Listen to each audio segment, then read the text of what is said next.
4 textes hautement symboliques. Le député Aymeric Caron qui siège sur les bancs des Insoumis compte déposer ce lundi plusieurs propositions de loi pour aller beaucoup plus loin sur la défense animale. Depuis 3 ans, l'Assemblée nationale a complètement oublié la question des droits des animaux, qui est pourtant essentielle pour mesurer la santé morale d'une société, explique l'ancien journaliste sur X. Première mesure qu'espère voir voter celui qui a lancé le parti Révolution écologique pour le vivant, l'interdiction des élevages de poulpes en France. Pour l'instant, il n'existe aucun dans l'Hexagone. Mais face à l'explosion de la consommation de ce mollusque ces dernières années en Europe, Aymeric Caron voudrait faire graver dans le marbre leur interdiction. Un rapport de l'association SIW, dédié au bien-être des animaux d'élevage terrestre et marin, a étrillé le développement de leur élevage, des taux de mortalité très élevés dans les bassins et la question de leur alimentation. Les poulpes de captivité sont par exemple principalement nourris de farine de poisson. On estime aujourd'hui qu'environ 20 à 25% des poissons sauvages pêchés sont utilisés pour produire de la farine et de l'huile de poisson qui composent l'alimentation des poissons carnivores en élevage. Une vraie catastrophe alors que les ravages de la surpêche sont désormais identifiés. Seconde proposition de loi que défend Aymeric Caron, les euthanasies de convenance. Les refuges et les fourrières ont régulièrement recours à l'euthanasie des chats et des chiens qu'ils récupèrent, faute de place.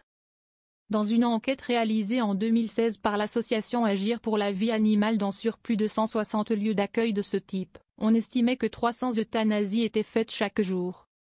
Le député propose plutôt de les remplacer par la stérilisation comme si c'était déjà le cas dans certains départements comme à La Réunion. Autre texte sur lequel Aymeric Caron espère convaincre, les pièges non sélectifs qui tuent, mutilent, blessent ou étranglent les animaux. Concrètement, certains pièges qui visent des animaux considérés comme nuisibles comme par exemple le raton laveur peuvent attirer des espèces qui ne le sont pas comme par exemple des lapins. Enfin, l'élu compte avancer sur la réduction du nombre d'animaux utilisés dans la recherche et l'enseignement en imposant la baisse de 50% du nombre d'animaux utilisés d'ici 2050. Ces dernières années, près de 2 millions d'animaux ont subi des expériences scientifiques, des souris aux rats en passant par les chevaux ou les singes. L'objectif de la réduction de ces expériences est déjà inscrite dans la loi depuis 2010. Mais des spécialistes pointent la difficulté de s'affranchir du test animal dans certains domaines. Aymeric Caron peut-il parvenir à faire adopter ces différents textes? Pour l'instant, le parlementaire n'a jamais réussi à faire avancer la question animale dans l'hémicycle. En novembre 2022, l'ancien journaliste avait reculé sur sa proposition de loi pour faire interdire la corrida en plein débat parlementaire. En cause, des élus de droite et d'extrême droite qui avaient déposé plusieurs centaines d'amendements pour faire traîner les débats contre la corrida.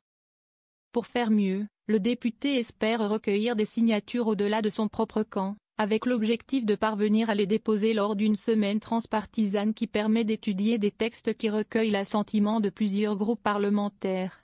Un défi impossible? Depuis 2022, aucun texte n'a été voté au Parlement en faveur de la défense des droits animaux.